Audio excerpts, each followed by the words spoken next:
What is going on, everybody? My name is Mr. Chitwood, and this is going to be your introduction to economics. This course that we're going to spend the next semester on. We're really just trying to focus today on the basic principles of economics, trying to understand entrepreneurism, trying to understand, the basic things that make the economy tick. And before we get into the weeds of the actual economic stuff, I want to give you guys an overview of our unit. So what we're going to be focusing primarily on is developing this idea of economics that you guys have really already studied. You've focused on economic principles from your world history class, your US history class, and now we're really just putting a face to the name. So whereas you guys were talking about, industrial revolution, for example, where entrepreneurs, took over the economic, world with things like the development of steel or railroads or oil, and creating these things called monopolies. We're still focused on the social aspects of it, but really putting a face to the name of understanding that this is, how that happened, the economic principles behind those things happening. So really, your focus for this unit and your focus for economics in general is to understand how it's about people and it's about their choices, primarily their economic choices. But we have a few other guiding questions, such as how is economics about scarcity, investment, growth, employment, competition, and protection, as well as entrepreneurship and markets. But also we're going to be looking into capitalism and its pros and cons, but also eventually setting you guys up for our next unit on financial literacy for yourselves. In terms of what we're going to cover in this brief video lecture, we're going to start with understanding what the heck economics is. And from there, we're going to identify different studies of economics, establish key vocabulary. We're going to be talking about economic producers and this big word called entrepreneurs. We're going to be talking about scarcity. And then we're going to round out talking about production possibility curves. So this is your intro to economics roadmap. Let's start the journey. What really is economics? Economics, like I said, with our essential question is understanding how it's about people and it's about choices. And really, it's a study about the choices that people make to satisfy two things: their wants and their needs. It's also the study of people in relationship to their material needs and how they go about obtaining those things. It's the study of production, distribution, and consumption of goods and services. It also could be regarded as the common sense science of how and why people, businesses, and governments make the choices they do when it comes to money.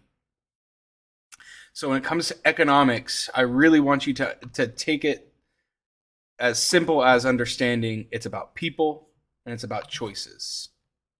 And when we're trying to understand, looking at economics as a whole and into the weeds of it, there's two basic studies. There's macroeconomics that identifies choices for things like our own individual selves, within our own household or for businesses. And then there's another study of economics called microeconomics, in which it identifies the large-scale economic issues in the world today.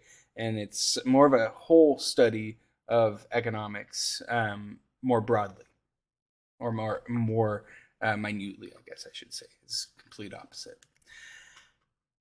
What are some types of policy economics? You have primarily two competing ideas or two competing policies.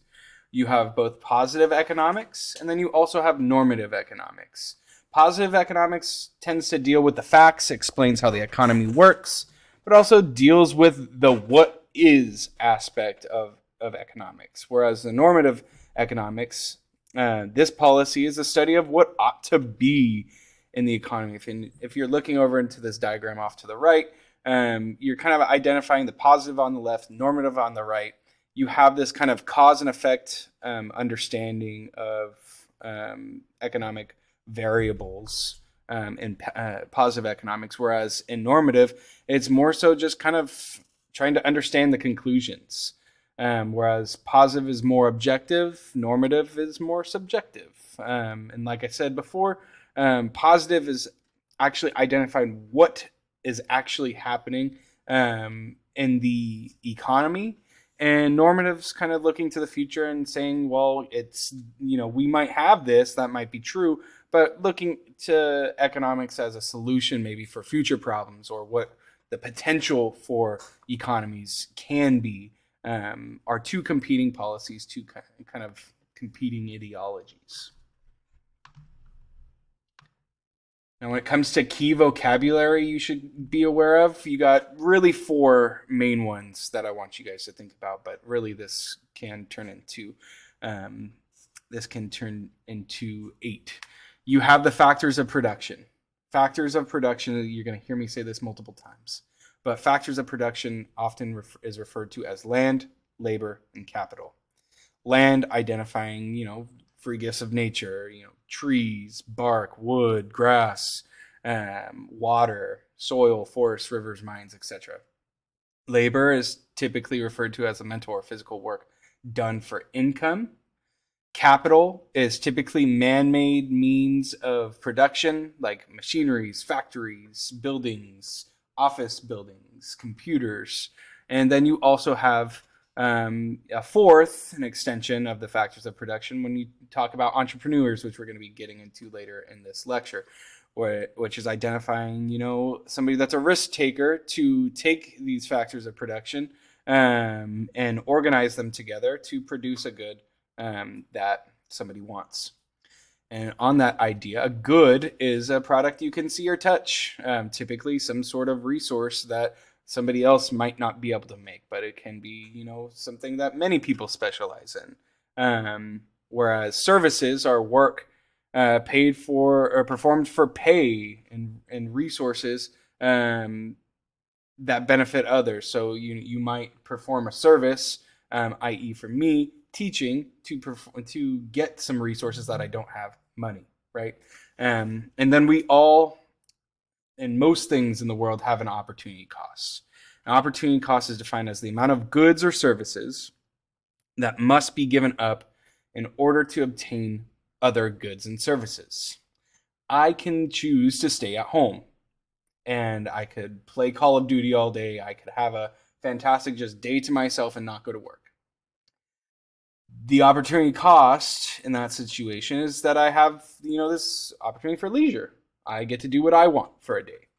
Whereas the cost is the resources that I'm going to make for that day, the money, right? I'm not going to get paid for that day because I took the day off, or I'm going to have to pay for a substitute, or I'll have to lose out on making that money for that day. Most things in life have some sort of opportunity cost, especially when it comes to an economic choice. And oftentimes, entrepreneurs will identify what their opportunity costs when starting to figure out their goals and what the heck they're going to produce. So in entrepreneurship, the goal of this idea is to create a good or service of value by developing a new combination of the other factors of production that does not currently exist.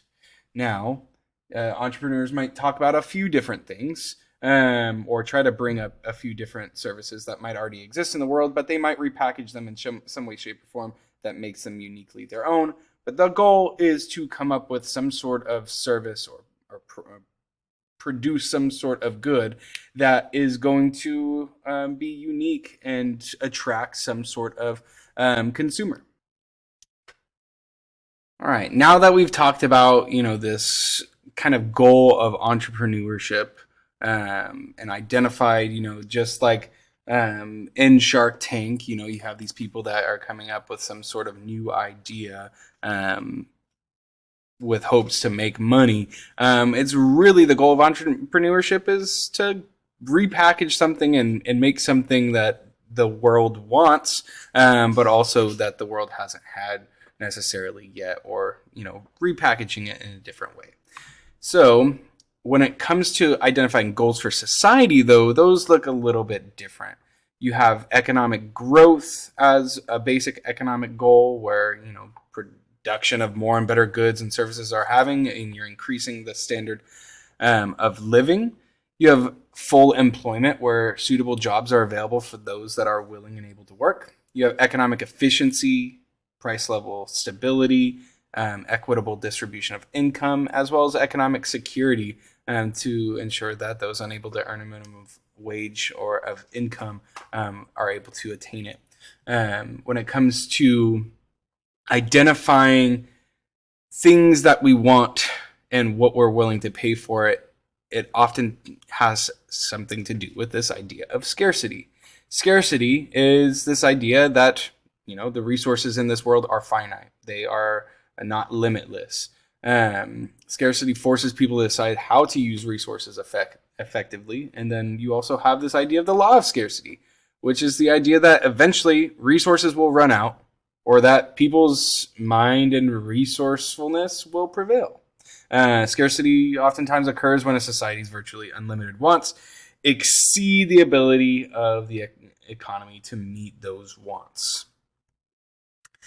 But how do economic producers make these decisions and deal with scarcity? Well, providers of goods and resources must decide what to produce, how to produce, and for whom to produce.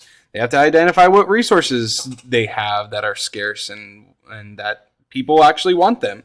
They have to identify the method or the factors of production to be able to make that resource or good or provide that service. And they also need to identify a target audience. Producers often study productivity to determine if resources are being used wisely. And to do so, they make economic choices. And they also make sacrifices. Reasons why sacrifice is important is because it forces people to make trade-offs and often results in opportunity costs. Every decision, as you can kind of see in that graph into the bottom right, move my face out of there, is going to have a trade-off. You might buy a $7 strawberry smoothie today, but at the same time, you could have spent that $7 another way. You could have gotten gas. You could have gotten into a matinee movie ticket. And even later on, you could have gone out to a restaurant, or you could have bought a nice vacation to a beachside paradise if you regularly save that $7. So really, these ideas of choices and sacrifices have effects now, and they have effects later.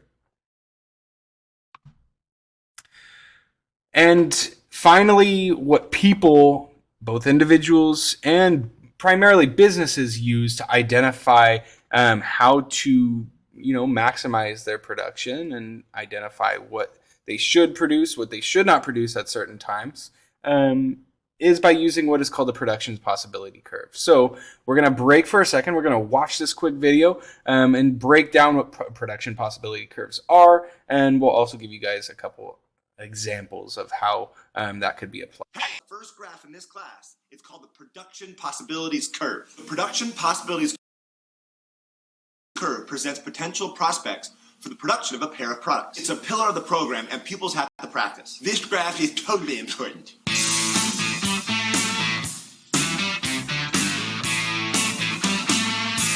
First, we're going to start off with a table that shows the production possibilities of two goods. In this case, videos and hats. And this example is actually for me. If I quit teaching, I spent all my time, I could make hats, right? Using this loom, hats that look like this. Basically, you wrap the yarn around this, and it can wrap around itself, and the hat kind of grows out from the bottom. You kind of tie it off to the end. As you can see from the chart, if I spent all my time working on hats, I could produce 30 hats in a week. Yo, what's up, bro? If I spent all my time and resources making econ videos, I could make 4 videos. But as you can see, I wouldn't be able to make any hats. So this chart shows my production possibilities. It shows me the different combinations of hats and videos that I could make using all of my resources. To get the graph, we just have to plot these points, and that's going to give us a graph that looks like this. This is the production possibilities curve, or sometimes called the production possibilities frontier. The best part about this graph is the fact that it shows all the key concepts that you've been learning so far. It's going to show scarcity, trade-offs, opportunity costs, and efficiency. It shows the idea of scarcity because it shows that I cannot produce anywhere beyond the curve. So the curve, or the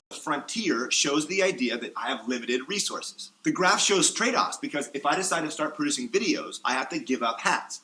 Or if I produce hats, I have to give up videos. Opportunity cost is shown by the specific number of hats I give up when I make a video. For example, when I move from combination A to combination B, I'm producing more videos, but I'm also losing hats. The number of hats I lost is the opportunity cost. In this case, producing the first video cost me 1 hat. This graph shows efficiency because if I'm producing a point right here where I'm producing only 2 videos and 5 hats, I am inefficient. This is because I'm not using all of my resources to the fullest. I'm not somewhere on the actual curve. So any combination inside the curve is inefficient because I could produce there, but I don't want to. I can produce more of both goods. That means that the line itself must be the idea of efficiency. If I'm producing any one of these combinations, I'm using all my resources to the fullest. And again, a point here outside the curve is impossible because I don't have enough resources to get there. But the curve can shift, but wait for it, that comes later. Right now it's time for you to practice calculating opportunity cost. So I want you to use the table and figure out the opportunity cost from each one of these. So calculate the opportunity cost from A to D,